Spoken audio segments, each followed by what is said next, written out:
Assalamualaikum warahmatullahi wabarakatuh, mahasiswa sekalian dimanapun Anda berada.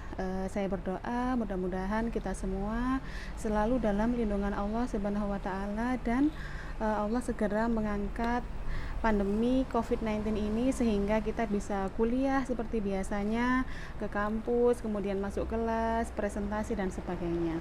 Akan tetapi untuk menghindari peningkatan COVID-19, maka kita melakukan perkuliahan secara daring atau secara online.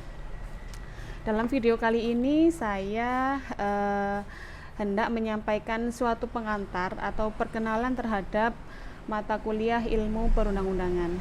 Sebelumnya saya kenalkan dulu, nama saya Imro'atus Sholihah.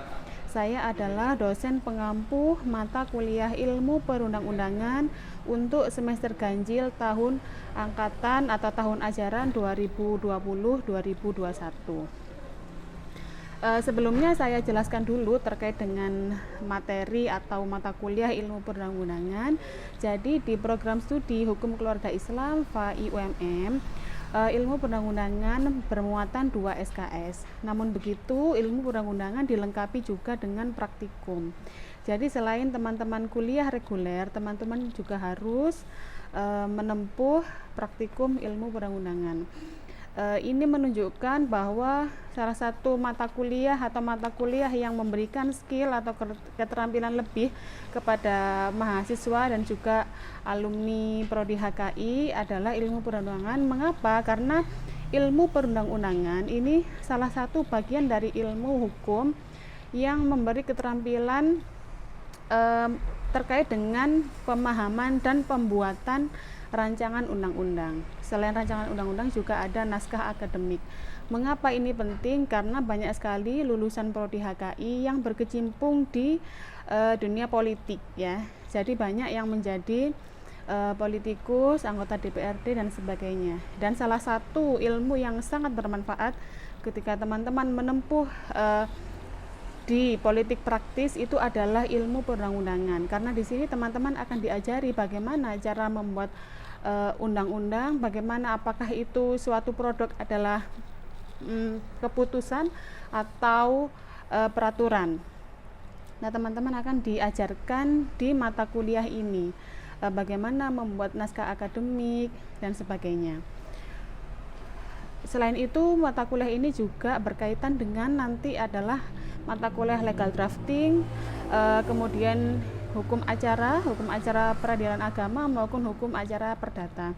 Dan tentunya sebelum kuliah di ilmu perundang-undangan, teman-teman juga harus sudah lulus hukum tata negara, pengantar tata hukum Indonesia.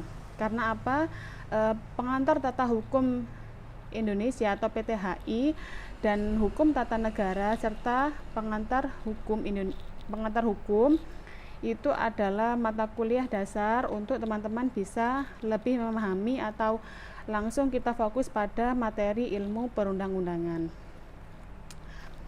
Baik, untuk penilaian ya sudah saya sampaikan di RPS, tetapi akan saya perjelas kembali di sini.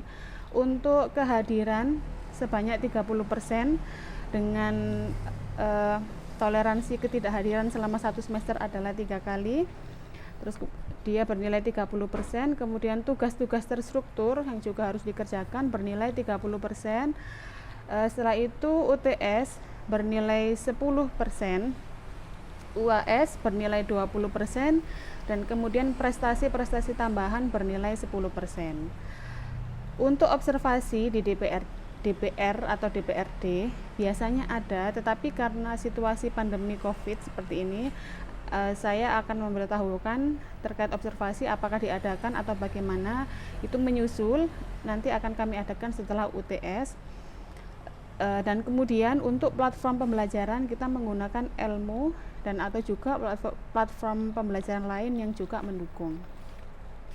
Baik, kita memasuki untuk materi pengantar. Sebelum kita berlanjut di materi pengantar ilmu perundang-undangan, saya harus memastikan bahwa teman-teman sudah atau mahasiswa sudah memahami hierarki peraturan perundang-undangan di Indonesia. Kemudian teman-teman juga harus sudah familiar apabila saya menyebutkan tokoh-tokoh seperti Hans Kelsen, kemudian Noviaski, juga teman-teman harus sudah familiar. Saya hanya mengajarkan pada di awal materi saja. Kemudian teman-teman juga sudah harus familiar dengan lembaga-lembaga negara, meliputi lembaga negara yang berwenang di ranah eksekutif, kemudian legislatif dan yudikatif. Terus kemudian juga teman-teman juga harus sudah memahami sistem hukum Indonesia, yaitu common law dan civil law, itu juga teman-teman harus sudah paham, serta norma-norma dasar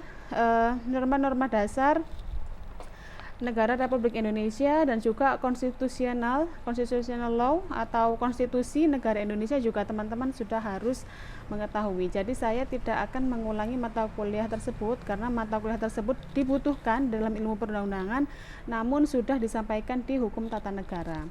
Nah, oleh karena itu saya harap teman-teman dalam 1 minggu ini untuk mengulang kembali mata kuliah hukum tata negara yang berkaitan nanti untuk kita pakai sebagai dasar pengetahuan untuk memahami mata kuliah ilmu perundang-undangan.